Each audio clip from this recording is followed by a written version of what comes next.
আমরা আহতরা এখন বর্তমান বাংলাদেশের বোঝা হয়ে দাঁড়াইছি আমার কেন জানি মনে হচ্ছে।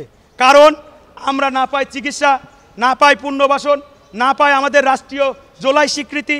আপনারা যদি আজ আমাদের মুখ বন্ধ করতে চান, আমরা খুব কষ্টের সাথে বলতে চাই আমাদের মুখ তখনই বন্ধ হবে যখন আমরা মারা যাব।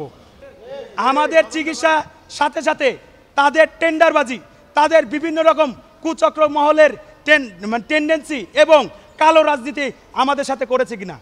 আমরা আহতরা এখন বর্তমান বাংলাদেশের বোঝা হয়ে দাঁড়াইছি আমার কেন জানি মনে হচ্ছে। কারণ আমরা না পাই চিকিৎসা, না পাই পুনর্বাসন, না পাই আমাদের রাষ্ট্রীয় জুলাই স্বীকৃতি, না পাই আমাদের বিদেশে যাওয়ার পরে সঠিকভাবে ট্রিটমেন্ট। এই দেশেও যেভাবে ট্রিটমেন্ট করছে ওই দেশেও সেইভাবে ট্রিটমেন্ট করছেন। আপনারা হয়তো খেয়াল করে দেখেছেন বিগত দিনে ডাক্তাররা সহ রাজনীতিবিদরা অনেকেই আসছে মিডিয়া ফোকাস নেওয়ার জন্য যে আমরা আহতদের পাশে আছি, আমরা শহীদ পরিবারের কাছে আছি। আপনারা খোঁজ নিয়ে দেখুন যে শহীদ পরিবারের সঠিকভাবে পুনর্বাসন সহ তাদের দেখাশোনা কেউ করেছে কিনা, সঠিকভাবে আহতদের কোনো পুনর্বাসন সহ তাদের চিকিৎসা নিশ্চিত করেছে কিনা। আপনারা যদি আজ আমাদের মুখ বন্ধ করতে চান, আমরা খুব কষ্টের সাথে বলতে চাই আমাদের মুখ তখনই বন্ধ হবে যখন আমরা মারা যাব। কারণ আমরা জুলাই যোদ্ধা ফ্যাসিস্ট সরকারের আমলে যারা আমাদের অত্যাচার নিপীড়ন করেছিল তাদের বিরুদ্ধে কথা বলার জন্য কিন্তু আমরাই সর্বপ্রথম দাঁড়িয়েছিলাম। আমাদের সাথে যত পাবলিক টাইপের মানুষ দাঁড়াইছিল, হয়তো আল্লাহর কি রশেষ রহমত তারা সুস্থ আছে, তারা আহত হয়নি।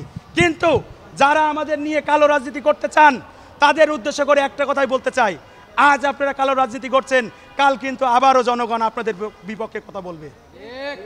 সাথে সাথে আমাদের চিকিৎসা সহ আমাদের আজকে যে এলিগেশনগুলো দেওয়া হয়েছে, একটা এলিগেশনে যদি কেউ প্রুফ করতে পারে, ইভেন আপনারা যারা সাংবাদিকরা এখন বর্তমান আমাদের ফুটেজ দিচ্ছেন তাদেরকে উদ্দেশ্য করে বলতে চাই আমাদের কাছে বিভিন্ন রকম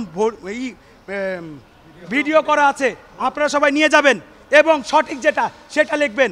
পাবলিকের উপর কারা আহতরা হামলা করেছে, না আপনারা এখানকার স্টাফরা হামলা করেছে, পাবলিকদের ওপরে কারা অত্যাচার করেছে, আহতদের উপর কারা হামলা করেছে, কারা আমাদের পরিবারের উপর হামলা করেছে, সব লেখা আছে। সাথে পুলিশ প্রশাসন, বাংলাদেশ সেনাবাহিনী সহ সবাই আমাদের ওপরে যে অত্যাচার নিপীড়ন করেছে এই ভিডিওগুলো আমরা রেখেছি।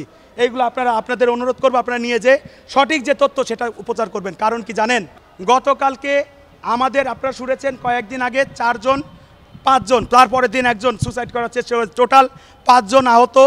তারা ভর্তি ছিল সরদি মেডিকেল হাসপাতালে, তার ভিতরে একজনকে সিএমএসে পাঠানো হয়েছে গতকালকে রাত্রেবেলা, তার অবস্থা খুবই খারাপ।